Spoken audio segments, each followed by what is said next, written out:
When you first met each other, you were like, I am so lucky. I found the perfect person of my dreams. And then you guys move in or you've lived some time together and you're like, oh no, why me? Those kind of things happen. If that's where you are right now in your life, you gotta go.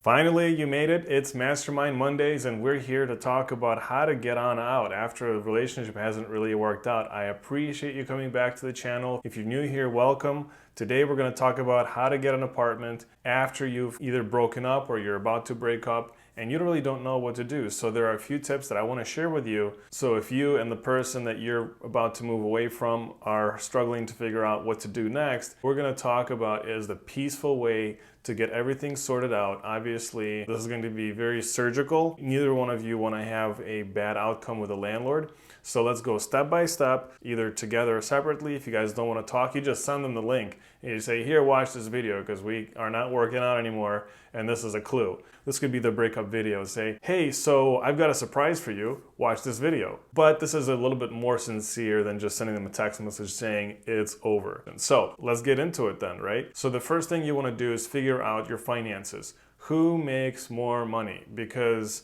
if you're broke, and you need to move on out, you need to get a job. Figure out the finances. If you're renting an apartment for $1,000, the person who's making at least $3,000 can stay in that apartment. It's not about who moved in first. First of all, both of you are on the lease. So it's not a matter of I was here first or I signed the lease. It doesn't matter. If you're both living in the apartment, you're both on a lease. If one of you moves on and the other person doesn't move on and stays in the apartment, you're both on the hook. It's not the other person's problem, it's your problem. Because even if you didn't sign a lease, you're still responsible. And if the person who's staying in the apartment gets evicted, and I've seen this 100 times, you will also have an eviction even if you didn't sign the lease. So figuring out who has the most income or adequate income to stay in the apartment is going to be pretty important for you. Okay, so figure that out first, just the basic math of it. The person who has a ton of money or not enough money coming in, that person needs to go, because the person who has the most amount of money can get any apartment somewhere else. The person who doesn't make enough money for that apartment can't stay there, obviously, because they can't afford the apartment. So let's get past this section. Now, the next tip is tell the landlord. You have to tell the landlord that one of you is going to be leaving, the other person is going to be staying, and you got to work out a way in order for the landlord to eventually convert the lease over, have the other person sign for it, so that on the lease renewal, it's only the person's name on the new lease. The person who moved out will waive responsibility because they're no longer on the new lease. So that was tip number 2. Tip number 3 is utility bills. Okay, so if you're in an apartment where all the utilities are covered, awesome, because you've got nothing to worry about there. But if one of you is in the apartment where the utility bills are in both of your names or in the person's name that is no longer going to be in the apartment, you got to call the utility companies, let them know, because you do not want to be responsible for other people racking up your utility bill because you will be the one paying for it. You have to notify your utility companies. So Robert, what are the utility companies? Well, that would be your internet, phone bill if you have like a landline and you're 80 years old, cable bill, you have a satellite bill, an electric bill, you have a gas bill. So all of these bills have to be notified. You're not going to be there on there anymore. Otherwise, you're going to have a really hefty bill, and believe me, they can get really up there with fines and penalties. And also, depending on which area you live in, having those utility bills paid on time is going to be pretty much critical for you, because if you have any unpaid utility bills and you try to move to a new location with a new landlord, they're going to want to know, are you current on your utility bills? Because if you're not current on your utility bill, you can't sign a lease there, because they don't want anyone having no heat or no electricity living in the apartment, because that could be catastrophic for the landlord, because they can have frozen pipes in the winter because you're not heating the unit. So you cannot go frugal on this. You have to make sure utility bills are cleared. All right, so we're good with that tip. Next tip, if you guys were sharing assets of any kind, it doesn't matter what.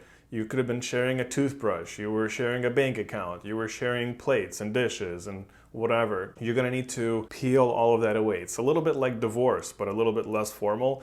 If it is divorce and you guys are married, seek an attorney, because it's going to be hairy and unpleasant, usually, like 98% of the time. If your spouse is an attorney or your spouse's family has attorneys, do not seek their help, because that would be a conflict of interest. Legally, they could have some problems with their license. Also a huge problem for you, because you could be agreeing to things that are very bad for you. And so, little tip here, if you are already in that situation, I strongly recommend contacting the attorney registration department, and each state has an attorney registration department. It's usually the Supreme Court that issues the attorney licenses. Contact the Bar Association, and then to maybe get some free help and from some free legal advice. So that was a little bit of personal experience that I wanted to share with you, so that you don't get yourself into any not tarmac, what do you call that? Hot asphalt?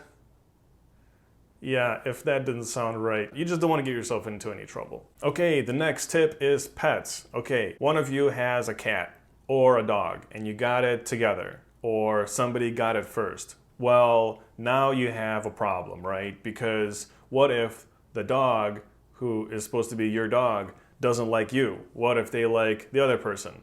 Which, don't be offended. I mean, kids have their own choices. Maybe you didn't take care of the dog or cat. You didn't feed it. You didn't bathe it. I don't even know if you know how to bathe cats or dogs.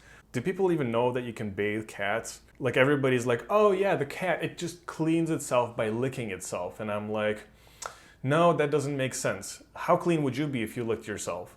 So, my whole point is, cats lick and clean themselves, and that's great, because in the wilderness, there's rain, and when rain comes down, it washes the kitty.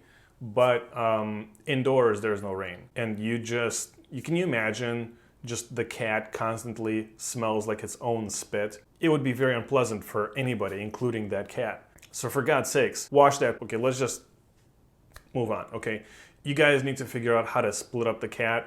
One thing you want to consider about splitting up, hold on a second, don't split the cat. Do not condone killing animals to partition them.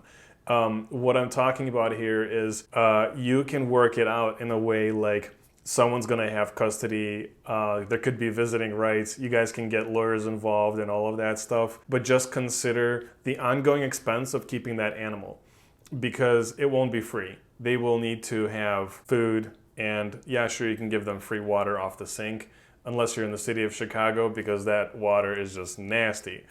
Oh no, you don't want to give any living creature that water. But there could be vet bills. So just factor all of that in. You got to ask yourself the question, if the animal gets sick, do you want to be responsible for those expenses? And if the answer is no, give the animal to the other person and just visit it. And then you can play with it for free, potentially, if you guys are on good terms. There's just some friendly advice that I think you can use.